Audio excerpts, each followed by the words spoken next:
You're listening to 101 Part-Time Jobs. I'm Giles Bidder, and this is where we hear from musicians and artists about what it's like being in their shoes in the streaming era when everything is becoming more and more expensive, yet we're all tied together so much easier through the internet. What does it mean? What does being in a band mean? What does it look like? And on today's episode, we hear from Matt Baty, singer of Pigs, Pigs, Pigs, Pigs, Pigs, Pigs, Pigs, from the northeast of England. This band, what I like about them, what I feel connected to, they're part of a scene of these excellent, heavy-leaning bands, seemingly perpetually always playing in the back room of a pub on a really great half-day or all-day lineup.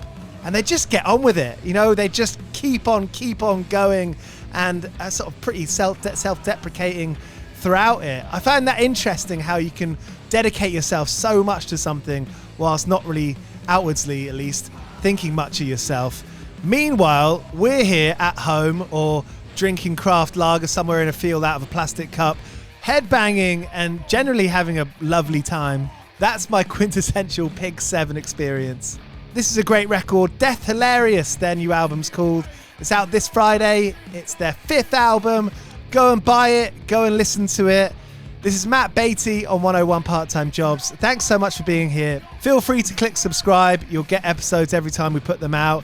If you're really nice, you can leave us 5 stars. Thank you if you can do that. Matt will be here after the jump. 101 Part-Time Jobs. How are you? I'm good. Yeah, good. Excited about hitting the road next week. Got like final rehearsals this weekend, and then we're doing like a production rehearsal on Monday. When did you start doing that? What's the difference of like turning up to a show and then like the move into being like, okay, we're going to do stage production pre-tour? Yeah, I think it was like at some point during the kind of chaos of the King of Cowards release. So we wouldn't have done it initially because we were like blindsided by the reaction to it. We did like a bunch of shows, but sort of, I mean, not, you know, tiny venues, but there were like 200 to 300 cap venues. Yeah. And that was like the album that Six Music got behind. Yeah. Like everything sold out. And then they booked us a bigger tour for like, I don't know, 6 months, like down the line. Who's they? Our booking age, our people. Your borrowers. Yeah. So I think we probably did like the first production rehearsal around that time, because I think it'll have been the first time we had a sound lighting engineer. Yeah. Certainly. See, that's a step. Yeah, absolutely. Yeah. Do you look back with that with some clarity? I imagine in the time when that stuff's happening, you're like, oh, what's next? What's next? And you're always just moving. And I can imagine there's not loads of time to reflect in that moment. But do you reflect back on that time now and think, oh, that's when we started to, I don't know, playing music's a funny thing. Taking yourself, respecting yourself as a musician is a bit of a journey, right? Yeah, I don't think I'm at that point yet of really respecting myself as a musician. I don't, really, be honest. I mean, you know, it's. I think I appreciate what we do, and I definitely appreciate what we do, and I understand that, you know, we are good at what we do. I think. Hell yeah. But yeah, in terms of like the journey of it, you're right. It's like it is hard to kind of pause. But I remember during like that tour for King of Cowards, like certainly, I mean that whole like every last ticket selling out on that initial run that we did was just like mind blowing. And our manager like printed out the tour posters with like sold out on all of the so I've got that on my wall at home. It's awesome. Amazing to look at. But then like further down the line on that same kind of album touring cycle, when we played at the Scala, because like, you know, each time I'll never ever lose, and I still get it now, like that, you know, when I see the like lists of venues that you know we've been booked in to play, I'm just like, is it too big? Is it too big? We'll probably sell about 50 tickets and it'll be, you know, embarrassing. And that was 7 years ago. Yeah. King of Cowards came out. That's 2018. I know, that's mad to think. But like when we did that Scala show, and that got announced. I was like, oh my God, it's way too big. It was by far the biggest headline show we'd done at the time, and then that sold out. And yeah, I remember that show quite vividly because that did feel like a kind of milestone of like, oh shit, like Yeah. something serious is happening here. Do you know what it makes me think of is that there are thousands on thousands of people, going to practice first of all, putting the hours in, putting Yeah. the hours and hours and hours and hours in, and there's just this huge, I don't know what like an apt's name for it, like this kind of middle section of music, of bands playing from 50 to 200 people, and there's kind of steps of it Yeah. seems like a bit of an illusion. As a fan, you think of, oh, that was the album that band played to 100 people, and the next album they did 500 people. Yeah. There's a thing in journalism and being fans that you think that you see this kind of leveling up of bands. But I wonder when you're in those bands, whether you're practically just doing the same thing that you've always been doing, apart from playing to more people and maybe having more people in your team. Yeah, I guess so to a degree. Like, I know certainly because not that I'm a music industry plant, but I work in the music industry as well. Yeah, So I understand that certainly from the people who are pushing your music, they need the tools in order to be able to go out to people, whether that's like radio presenters or, journalists and say, hey, look, like you should carry on backing this band because things are like still moving, yeah. on an upward curve. And those people can be quite often like they can forget about you, right? Yeah, and I think, there is to a degree, I mean, there's so much music out there and like only so much, everyone's only got so much capacity to be able to support everything that comes through. So I understand why um they would want to be championing, winning horses. Uh, Yeah, you know, yeah. and kind of, seeing that progression and, it kind of like it validates the band and vice versa as well. It validates Yeah, the don't forget that journalist even the as well. BBC need listeners. Yeah, of course. Like, yeah, I totally understand it. But yeah, well, like when because I see it from both sides, I suppose, because I'm also in a band, but I try Mm. to a degree, close myself off from like a lot of that, and just kind of see it from I am in a band and I'll do as good a job as I can as a musician and as a performer and enjoy Yeah, it as much as I can, like, and yeah, try to not stress out too much about the kind of external noise that's needed. yeah. Do you know what you said? I wonder if you feel like you have the ability. It's within your power to like to get on that festival bill or to do that album release show or to do that video. Like all of these choices that I imagine you have dozens of choices just every day. Well, I wonder if it's actually not in your control as much as you can fool yourself into thinking. To be honest, I feel like a lot of this stuff with our band is completely out of our control. Like Sam summed it up once in an interview. He said it feels like we're in a computer game and somebody's found the cheat code.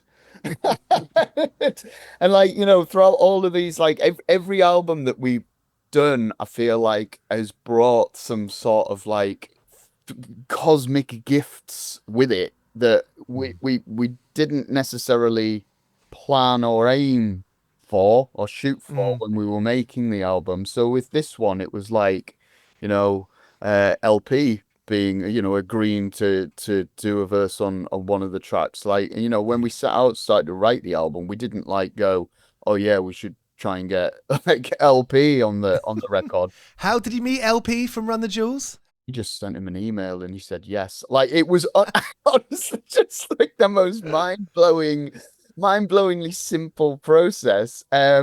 We well, Johnny wrote the song, and I think initially he envisioned it to be a lot different to how it actually came out of the oven. And because the riffs were pretty like dirgy and really sludgy, and I think he was expecting us all to kind of just pile on top of that Mm. and make this really big kind of doomy.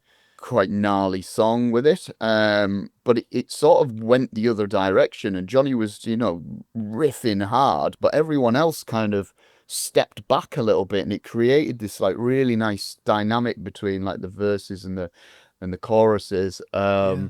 And I'm kind of aware of like, what lane I'm in as a vocalist, and I believe I do that well, but I've got no aspirations or delusions of grandeur in in thinking that actually I can do a different vocal style. I could Mm. do a rap verse. Like I'm not going to do that. But with that song, I thought it was quite an interesting song for us, like in terms of the songwriting. And I started demoing vocals on it, which I was happy with, but I thought, if I do this throughout the entire song, it could be in danger of becoming quite monotonous, and I'm gonna kill like what's ultimately quite an interesting sound for us, Mm. and an interesting song. So So you got out of the way. yeah, so I mean, I'm always open to like, I think being aware of my limitations kind of opens up that kind of process of like thinking, well, who else might be around to enhance this? Like we had Hmm. Kate from Bonnikins of Doom on the last album do like some Okay. amazing like kind of ad-libbed, quite almost like operatic style vocals over a song called The Weatherman, and and that totally just elevated the whole thing. Yeah. Whereas Yeah. like with this one, I was like, look, there's like a really interesting groove. There's a lot of space, like production wise. We could get an MC in to do something quite, quite interesting rhythmically around this. Hmm. So we drew up a wish list, and LP and Killer Mike were at the top of the list. Like Run the Jewels are like legitimately like one of my favorite bands. Every single album's a 10 out of 10 for me. Every song is just has its place and is Yeah. incredible. Yeah. Uh, so we put them at the top, but you kind of, you do silly things like this, like, create lists with band names called Pigs, Pigs, Pigs, Pigs, Pigs, Pigs. 10 years down the line, you're stuck with that band name. But yeah, we put them at the top, and Yeah. I think our manager tried to find an avenue to reach an LP, and he couldn't. And we realized like through a friend, he might have, he's a little bit more ingrained in the kind of hip hop world. Mm. And, we sent him the demo, and he said, "Yeah, I've got Jamie's email. I'll send off the demo, and Hmm. I'll do an intro if I hear anything back if he's interested." Yeah. Got the intro, and yeah, Jamie was like, "Yeah, yeah, this is heavy as fuck. Let's do it." And Quality. it was that simple. And Yeah. I kind of expected at that point a kind of pile on of like music industry people, Yeah. Yeah. publishers, managers, like whatever, but there wasn't. Yeah. All of that came after the fact, and in fact, his manager was just like, "So I didn't know anything about this, but Jamie does this kind of stuff from time to time. I'm sure it'd be cool."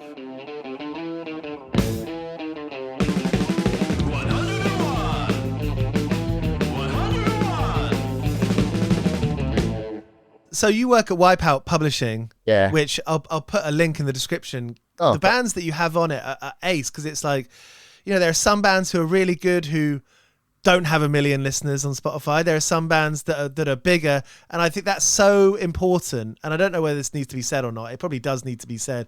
Just because a band doesn't have a million listeners doesn't mean they won't change your life. no, absolutely not. And like, what I've seen actually, like, over the years of being at Wipeout, quite often I'll see a disconnect between the streaming numbers and what band are actually doing on like ground level, like in terms of like touring and fan base and things like that. Mm. But sometimes we are approached by like or management, and they'll point to the streaming figures, and then I look at where they're touring, and it's like, oh, they only do like 3 or 4 shows a year, and like quite. Mm. And I'm not poo-pooing this at all, like, No. but they're just not pulling people in. Like, there's a Yeah. weird like, it's almost like those streaming numbers just exist in and of themselves, and Yeah. the conversion rate of people that are hearing and streaming that music into people who are gonna get up and go out and go to a show It's like Yeah. ratio is quite small. Whereas Yeah. we work with so many bands who they can become, I think, hyper fixated on their streaming numbers. And like I'm saying to them, like, yeah, all right, I get it. I understand why you want to kind of boost your streaming numbers, Mm. but it's not the be all and end all. And actually, in terms of your fun, like you're selling records, you're selling t-shirts, you're selling tickets, and like that's Mm. really where your revenue's gonna come from, and Yeah. that's a more sustainable uh, road or field to plow than Yeah. putting all of your energy into trying to up your streaming numbers, because Mm-hmm. that will or won't happen. Whereas if you are out on the road and you've got a good live show and you've got good songs, then people will connect to that, and you'll Mm-hmm. you'll you'll keep them as fans as Mm-hmm. well. That's where you'll like make real connections. Has that given you like a roadmap for Pigs? Because I imagine here, in context, I think a lot of bands and artists, they have a few practices, they start playing gigs, and after 5 years, it's like, fuck, what's the plan? You've been doing all this thing, and you don't really have because there's no real roadmap. So I imagine for you having knowledge about that and seeing like that streaming conversion to gigs and like the like actual sort of flesh and bones compared to numbers on the screen, like, does that give you like some confidence in like knowing what you actually want to do? I think so, but I think our plan from day one with pigs was like, well, firstly, there wasn't much of a plan, but the only plan that there really was that we want to form a band, play music that we want to play, that we find exciting, and Mm. we want to hit the road and tour and meet good characters on the way. Because at the time there was like, I mean, there still is, really, really healthy like noise rock and psych rock scene in the UK and like mainland Europe. Mm. And Johnny, our bass player, was putting on gigs in Newcastle and bringing these bands up like Nod and Part Chimp and Luminous Yeah. Bodies, Shit and Shine, like all of these, like, and we were going to these shows and we were like, it's amazing. And we knew that these shows in the scene, it was all connected throughout the UK. There was like promoters in Glasgow doing the same thing, London and Bristol and Manchester, and it was all really exciting. But it also felt like quite tight knit as well. Mm. And we were like, well, we want to be part of this. We'll form a band, and we can, and we fell into that scene quite quickly, and Mm. that was the only goal initially, and like everything else just kind of, I think, just snowballed around Yeah. what we were doing, especially like live, like like that was the catalyst for it, and we Yeah. played for like 4 years before we put out our first album. Really? Yeah, we did like a split, like a small run split EP, with a band from Glasgow called the Cosmic Dead. But that was really, and we did like a really, really short run. I think we only did like 50 cassettes or something when we like first Yeah. started. Was that because like recording's expensive, Um, or you just weren't that interested? You were just more into playing the live gigs and being there, being the yeah, experience. yeah, pretty much. That was it. We were just like, yeah, we'll just keep playing Yeah. and And doing you it. get good doing that, right? Yeah, that's it. I mean, like, by the time I think our debut album was like recorded in a heartbeat. Like it was Yeah. just like we stepped into the record and we just pretty much just played it Yeah. live from start to finish, and then we were like, right, great. And then Yeah.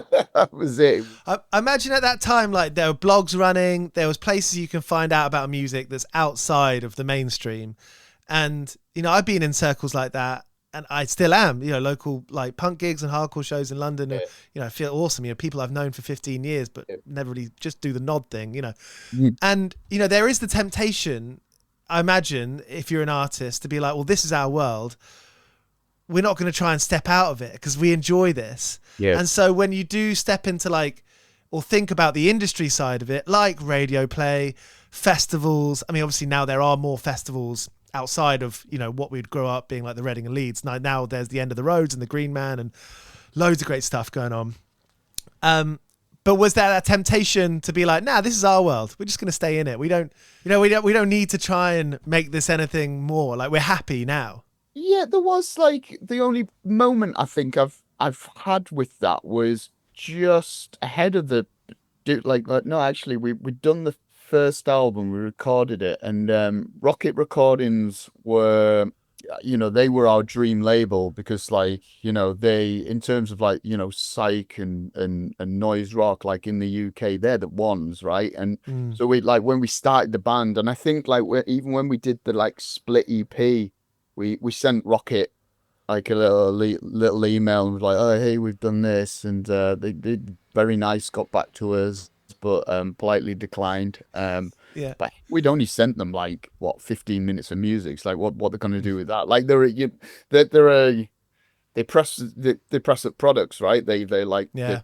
they're flogging records. What they're going to do with 15 minutes of music? It was naivety on our part, I think, for to expect them to be able to do anything with that. But Mm. they were lovely about it. And then yeah, they coming up to doing like the first full album. They were like, yeah, we're into this. They'd seen us live a couple of times, and Yeah. so we were absolutely buzzing about that. And we sent them off. I think it was like we had two really long songs, and that was the album, and we sent that off, and it was that like we recorded that in like rapid time, um and then they came back and they were like, yeah, this is great, but here's a little challenge for you, if you up for accepting it. Would you be up for trying to write a shorter song that we could use for like promo purposes? Hmm. It was like, it'll help us. And that, I think that's the only moment where I've kind of like had a little stampy feet moment, and I was like, whoa, that's not what we do. We do these really long, like, sprawling songs. That's not what Yeah. we do. And I had a hump about it a little bit, but we were like, well, the consensus was, let's give it a go. Yeah.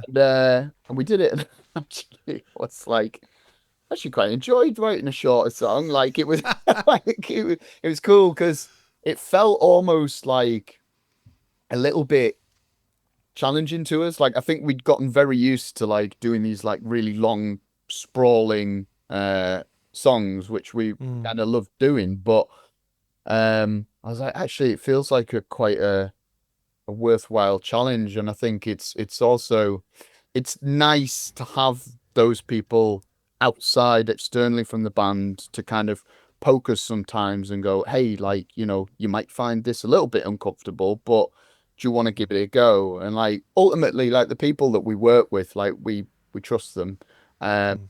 but also they trust us. And if we do follow that prompt and try something out and go, this isn't for us, like, they'll go, Mm. yeah, no worries, thanks for trying, but Yeah. Yeah. Yeah. but actually, yeah, writing that shorter song was a bit of a buzz, so they were right. Jobs! Death Hilarious sounds incredible. Produced by Sam from the band. So he, obviously, you say you work in publishing. He works in production.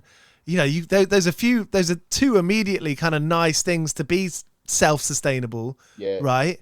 And does that, like, you must have worked with other producers. Is it is it better or worse making a record with someone in the band? Right, it's loads better. I mean, in terms of Pigs, like, Sam's like produced everything from the debut album, and that's, Oh, is that right? yeah, he's done everything, and he's Okay. done it like the first album was done in his old studio, and then with King of Cowards, he pretty much he hand built like a new studio to like his spec and his design, and like, I mean, he spent like, I don't know, 18 or 19 months, like he was in there every day just grafting and building Damn. it. And I think ours was the first album recorded in there, which is quite a nice thing to think about. I think there's parallels with like our band journey and the journey of Sam's studio.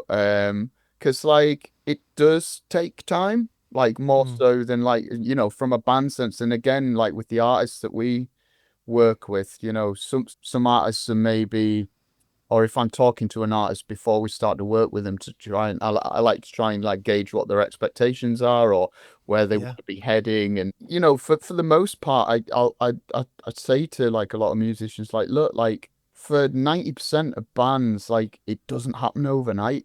Like, you might get artists like a Wet Leg or Fontaines DC who, it on the surface, like, all of the articles that you might read around them or how they're presented on radio and things, it's just like, all of a sudden they've gone from like, in a year playing at the Brixton Windmill to like, I don't know, Shepherd's Bush Empire, or it's Yeah. quite massive.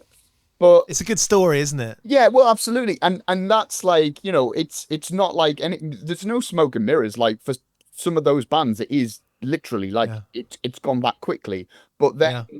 there's the whole story like outside of that. But like I can guarantee that like there was members of Wet Leg or those other bands that they were in bands previous to this band, right? Hmm. And Hmm. they've all gone through this process of like cutting their teeth in terms of like Hmm. songwriting, being on the road touring, Hmm. having those kind of disastrous tours. It's cliche to say, but it is like the tip of the iceberg. Like Yeah, it's got to be. yeah. There's so much like groundwork that I think you don't hear about in terms of like, this is a new band and they've suddenly just gone like Mm. shot up into the stratosphere.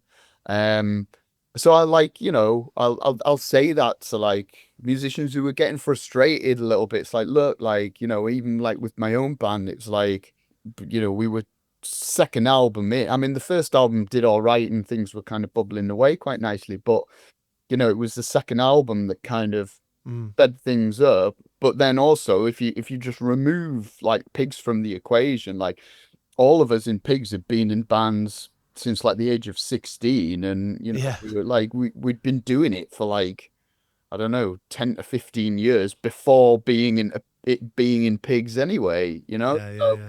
there's a whole lot of different stuff. And then yeah, sorry, in relation to like Sam and his studio, it's like he started recording his studio initially was like he did it out the back of a van. Like he just bought like a mixing console and a computer, and then he used to go to the bands, whether that was like if they had like a kind of appropriate rehearsal room, he'd Yeah. go there and set up and like use what mics he had, and like you borrow bits of equipment from mates or whatever that he could use. And Yeah. and then a couple of years down the line, he got like they rented a small space in Newcastle, and Hmm. they what they did in there, they worked wonders. But like the live room was it was a tight space. Mm. um and they were there for a long time, and they'd start to reinvest and buy like new mics and things that Yeah. they wanted to enhance everything. And this is over like the course of years. Yeah, exactly. And then like they ended up with the studio they're in now.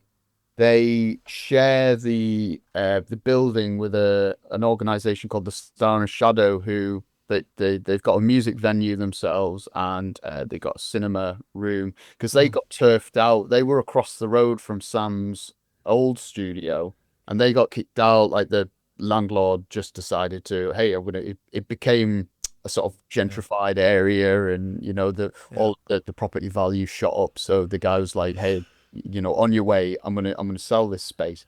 And the council helped the Star and Shadow find a new space, because a lot of what they do, it's like a not-for-profit organization.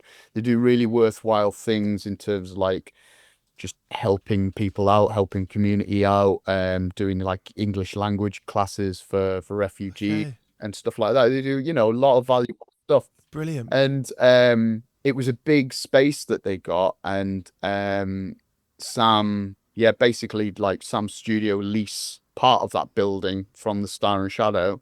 Mm. But it was just a shell, and he built it from the ground up. And again, in terms of like, did he get loads of money from X, Y, and Z? It's like, well, not really. Like they had to budget real tight, and he did a lot of the building work himself. Like, Yeah. he was grinding away. Like sometimes he was coming in the practice room after work, and we were like, are you okay? Like he was working so hard on it. Yeah. And time is such a valuable asset to have. So like, And how does anyone like get the time? I feel like you just have to like shoehorn it, whether that's after work at the coffee shop or wherever you're working, before work, after work. I know doing this podcast, for years I was like waking up, and I do not like waking up early. I'd wake up at 6:30, get an hour in, and then do 3 hours after work. I'm not saying that to be like, oh, look how hard I worked, but it's like, no, I wanted to do it, so I just fucking do it. Yeah. I mean, to a degree there was that with him, but also they were fortunate enough to have the old studio still running. So there are other people that run the studio with him. There's 3 other lads, and so they kept the old studio running and obviously generating income whilst Sam was away building the new space. So he was able to kind of keep a little bit income coming in for himself while he was just kind of grafting away. It's really inspiring. I feel like we do live in a time where it's probably, we kind of have the tools, if you're able to kind of get them, to become an entrepreneur, because this is basically what we're talking about, right? Like talk about how to run another studio while building a new one. That is like an absolute entrepreneurial kind of spirit in there. Yeah. And I think there's I find that very exciting. That they're to work in music or be part of this or anything creative or building something, is building a skate park, whatever it is. It's like, be entrepreneur, find a way to do it. Yeah.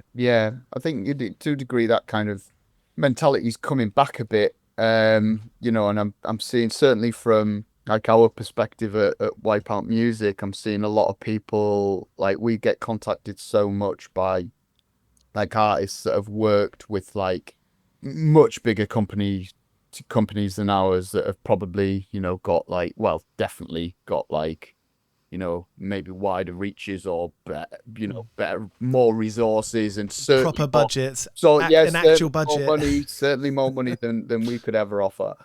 But I'm hearing like the same thing over and over again. It's like, we worked with one of these big companies and they promised the world, and it quite quickly just like they lost interest in us, and we just were bobbing about in the ocean. Whereas like, our success comes from just like being really energetic and being really proactive, and just like just kind of grinding on each day, kind of making as much noise as we can without being like annoying. Yeah.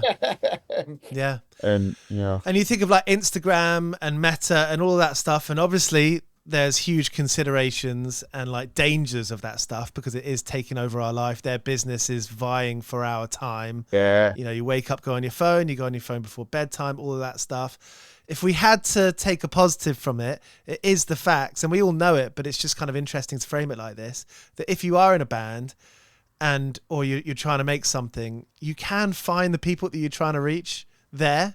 You can speak to your people there, and whether that means editing or making videos in a certain way, maybe it's long captions or poetry, like that's the way to find your people. Yeah, it is. But again, like I see, like, is it much the same as the streaming numbers? Like, I see a lot of musicians getting like overwhelmed and stressed out, or getting a certain level of anxiety about like keeping up with the race of social media content. And it is, it is a valuable, these are all valuable platforms in terms of like promoting your music. And if you enjoy like creating content for social media, your social media platforms, then great. But you know what, like if it's not your thing, just do it however you feel comfortable doing it, like, and because again, like I see much with the streaming numbers, sometimes I'll go and like, wow, they've got so many followers on Instagram, and it's like, but no one's going to a show. But it's not about the followers either. I look at people who have commented on it, and like how many people who have watched it, and how many people have shared it. I think that's the world we're going into now, because like how many times I'm just trying to think of a band like I feel like there's bands like plenty of them. I mean, a real, like, I guess a recent one was Real Farmer, but I reckon they're probably going to get quite big. Like, but like Duster, I don't know, Duster comes to mind, or kind of bands that you'd go onto and you'd be like, this is amazing. And I kind of like the fact that they're not sort of putting themselves out there in a way that, because I think we all have an intuition when you can read something, and when you could you go and listen to a band and they're not putting out loads online, it's because they don't really need to or want to. I think Royal Headache's a good band for that. Remember that Australian band? They never really fucked around too much online, but those 2 albums they put out were incredible. Yeah. It is, and it's an interesting landscape.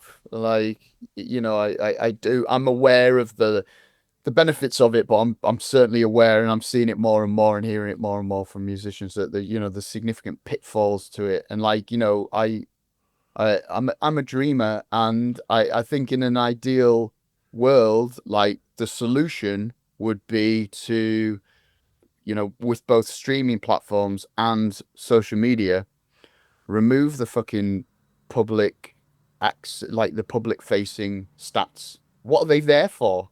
They're only there to make us all pander to those platforms in a Black Mirror way. You respect more people. Yeah, Spotify, it's you release an album and everyone can see, every user can see to the last play how many times a song has been streamed. So as a musician, you're very aware of that, and you're like, shit, we've got to get out, and there'll be industry people seeing this. Whereas if you remove that completely, that's the only reason it's there. The only reason it's there is so Spotify and all of the other DSPs know that the labels and the artists will feel anxious to push them towards their platforms to get their streaming numbers up, to make them look more impressive. I don't go into a record shop and if read a bit of it, if it's an artist that I don't know, but read a bit of blurb that's been written about the album, think, hey, I might enjoy that. And a lot of record shops will let you listen to the record. I don't then go over to the counter and go, how many of these have you sold, by the way, mate, before I buy this? Because I want to know that everyone else is I don't do that. I go, oh, this is fucking great. And I'll continue listening to it. If I hear an album on Spotify, I go, this is fucking great. I'll continue listening to this. I might save it into my library and keep going back to it. I don't go, oh, fucking hell, this has had 500,000 streams, therefore I must listen to this. It's a weird thing. And it's the same with social media. The only reason that you can see people's followers, the amount that they've got or the amount of comments that they're getting, or all of that stuff, is to drive the content provider, which is it's us, into this anxiety of, we've got to keep feeding this machine to get our, it's mad. Even kind of regular folk who aren't in bands, it's oh, I should post something today. Oh, I haven't posted in a few weeks. Yeah. It's a monster that wants to be fed. It is. It's wild. And it preys on every last one of our insecurities as humans. Yeah. It preys on that. I hate that. So what do we do? What do we do? Do we keep on being ourselves and doing stuff that we think's cool? And if we want to post about it, we should. If we don't want to post about it, then we shouldn't. Yeah, fuck it. That's if it's your bag and you enjoy doing it, cool. But if you're in a situation where actually it's starting to make you feel anxious or stressed out or depressed or whatever, take a look at that and go, is it fucking worth it? No, it's not. What does bring me joy? Making music, making poetry, graphic design, whatever it is, do it. I think, and again, maybe I'm just pie in the sky thinking, but I'm still a believer in that, if people connect with your, whatever it is that you're doing creatively, it'll find a way.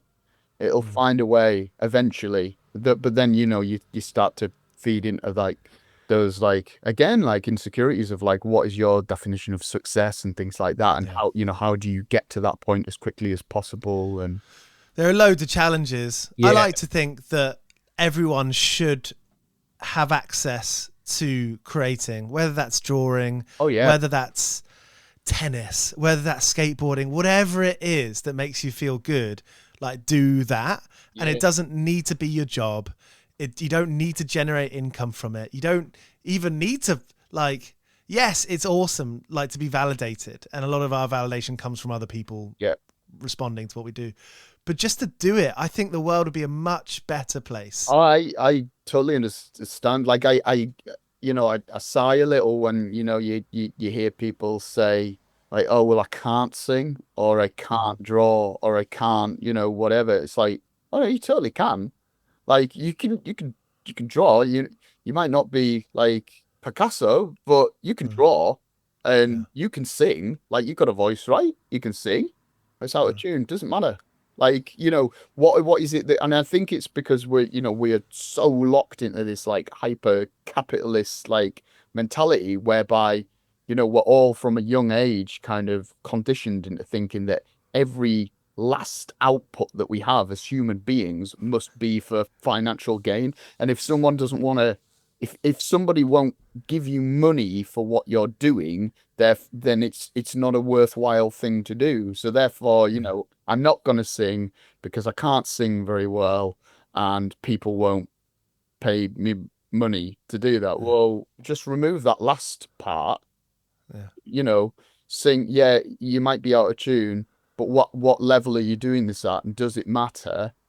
Does it make you feel good? Yes, well, fucking do it. Yeah.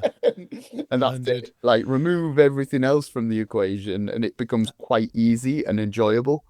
100%. 100%. And like, just on a personal note, like I've found that like a lot of my anxieties in life, if I can, and it's taken a long old time, but years and years, I mean, but if I can identify my anxieties or the things that make me worried or sad or upset, if I look at them right on, rather than do the side eye thing that we all like to do when things get hard, if you look at it right on, you'd be like, that's what I'm feeling bad about. How do I remove this from the equation? That's only the very start, but Yeah. that can set off the motion into a pretty radical and liberating chain of events. Yeah, absolutely. Like, yeah, I mean, identifying the things, sometimes it is a little bit trickier than certainly like It's not for me easy. anyway. Sometimes I'll go through these like periods of anxiety and I'm like, what is this sensation? Like, why do I feel like just this uneasy feeling of like dread, like something really bad's gonna happen, but I can't pinpoint why I feel like that. It's just there, and I'm like, oh God, it's back again. This like fog is here again. Yeah. And then sometimes time might pass, and like actually, I think also like just as valuable as like recognizing that, okay, I'm feeling like this, and you know, and recognizing it and going, okay, like speaking to it in a way and going, okay, well, you feel like this, and I can't necessarily think my way out of it. I can't just go, stop, tell my body, because it feels like a very physical thing as well. Like, tell my body to stop feeling this way because nothing dreadful is on the horizon, so stop it. But just like sitting with it and being like, right, okay, but I know this will pass. At some point, it will pass. But then I think like just as valuable is like when I kind of come back around in the cycle, and like I've had a few days where I'm like, I feel pretty good. My energy levels are back. Feel good. Feel pretty stable. And just noticing those moments and appreciating those as well, because those are quite easy to take for granted. Like, you've leveled out for a little while, and trying to appreciate these moments of like, being a bit more still and, less chaotic. That's important as well.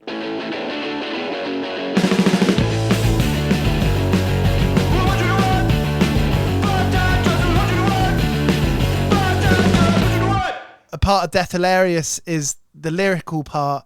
Is you went through like a bit of a sludgy, like wading period of trying to work out what you're trying to say. Yeah. How are you kind of feeling about that now? How do you kind of ruminate on that stuff?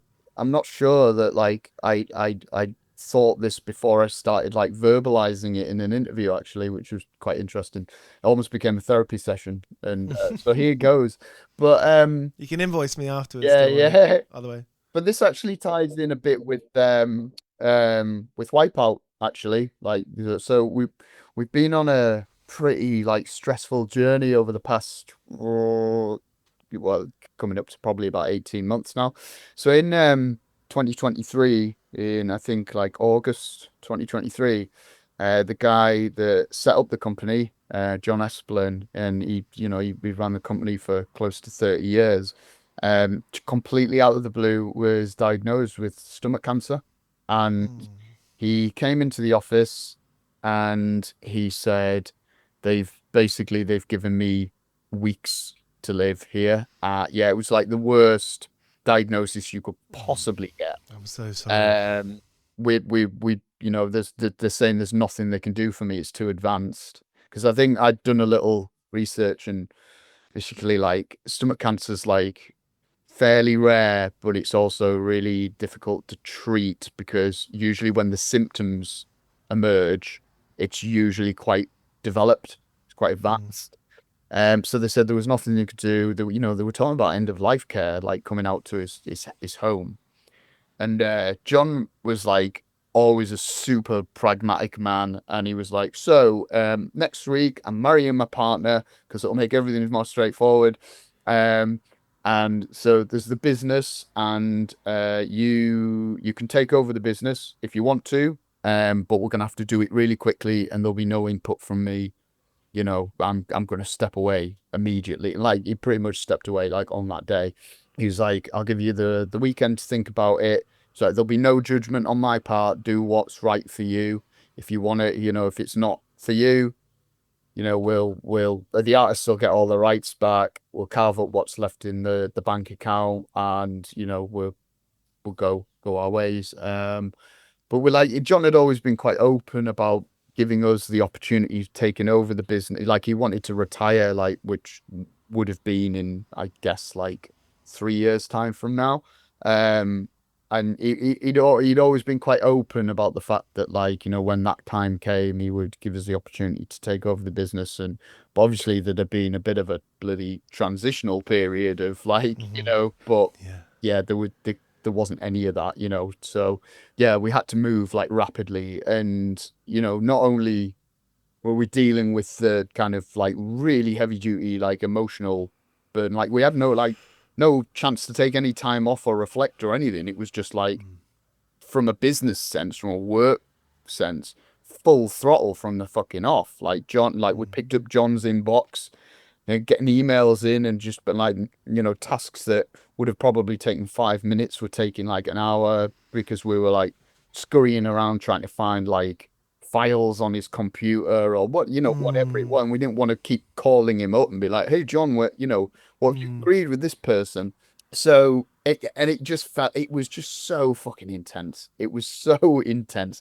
But like, I don't think any of us had time to like process what was going on, because we just got locked into this like, shit, we've got to do this and do it really fast and do it really well. And like, and I think that whole scenario was like in myself breeding. It was like a really fertile ground for these like thoughts of, don't fuck this up. Or what's it going to be like if you fuck this up? How's John going to feel? Or and this is like quite big, a sense of responsibility. Like, this is John's fucking legacy. Like this company was his baby. Don't fuck it up. And then alongside of like, can you even fucking do this? Like, have you got like, the the skills or the experience or the energy or like, to be able to do this thing? And like, and that was constant. And then a few months later, when it came around to like writing the album, I think that these thoughts, or these patterns of thought that were surrounding the business, started to bleed out into like other areas of life. So the band being like one of them, and like, it was album recording time, and it's like, can I even fucking do this? Like, what value? I've got to write some lyrics now, and Yeah. what have I got to say that's valuable? Like, and have you got anything? And it was really like I was at loggerheads with that for a long time. And then kind of like the breakthrough with writing the album, well, writing the lyrics for the album came where I was like, because I was trying stuff out and I was just like, fuck it, it's shit. And then all the while, like the recording dates were getting closer and closer. I was like, fuck, I'm not gonna be ready here. And some studios busy. We have like no real leeway to like reschedule, or it was locked in. And I was like, right, well, like this is how I feel like in this moment. So that's that's what I need to express, right? I was like, right, fuck it, I'll give this quite like negative, self-deprecating voice an avenue to express itself. And then all of a sudden, like when I did that, it felt like I was no longer out of control of this voice. I was in control of it. I'd like gotten onto the saddle. I was like, and I was directing it. And at that point, I was, oh shit, this has become like so much easier. Like, it kind of opened the floodgates, so to speak. So, do you feel like you fully got it out of your system? Do you think it's still in you? Are you still like, is that still like working its way through you, those emotions? I think it's character-wise, I'm somewhat predetermined to like have that sort of framework in me all the time anyway. But I can kind of, as long as there's like nothing really intense happening, I can rationalize it and kind of go like, this is this weird part of my character that pops up every now and again, and kind of push it to one side, and I kind of have the energy to fight it. Yeah. But when something intense like John's situation and our business, taking over the business, when that was happening, it just felt so overwhelming that like I'd lost the kind of ability to kind of push against it and battle it. And it was really like, felt like it was quite tight on me. But now, I'm in a much healthier place, like business wise, everything's going great. And like the only thing, so John passed away end of last year, so he actually did have a bit longer than what they first told him. But like the one thing I miss now is like over the course of like last year, if something cool happened with the business, or we signed a band that I knew he would like, I'd message him and go, hey, this has happened, and he'd love to hear like any good updates. And now like the occasional thing happens, and I'm like, I had a message John about this, and he's not around anymore to message. It's those little things, isn't it? Yeah. It's a strange process to crack, and I probably you never really do you? Like and that's part and parcel of like the emotion of it. He had a very dry sense of humor as well. In fact, funeral was like, it was weird saying it to people, but like it's probably the coolest funeral I've ever been to.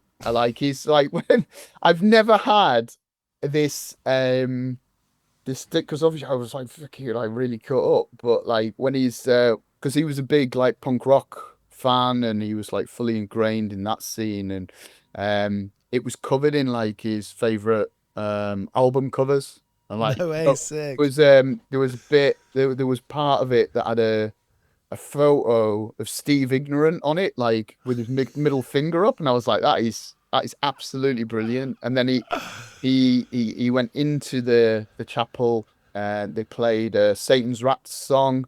It was fucking, it was the perfect send off, like for him. It really was. I never heard so much swearing as well in the. There's like a quote, someone had said that Trump had won the election, and John had said, oh, well, at least I won't be around to have to deal with any of that shit. So there was Matt Baty of Pigs 7 here on 101 Part-Time Jobs. Pigs' new album, Death Hilarious, is out this Friday. Go and pick it up. Go and stream it when it comes out. The album is incredible. Thank you for being here. Thanks for listening to the show.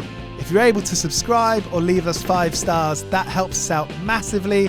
We're an independent show. We're trying to make things happen here and just keep on having brilliant people through the doors, through the podcast feed. So thank you so much, and see you later on next week when we got May Simones and then Mail from Ireland, from Dublin, who are a great band, and they've got an amazing second album coming out, M*HAOL.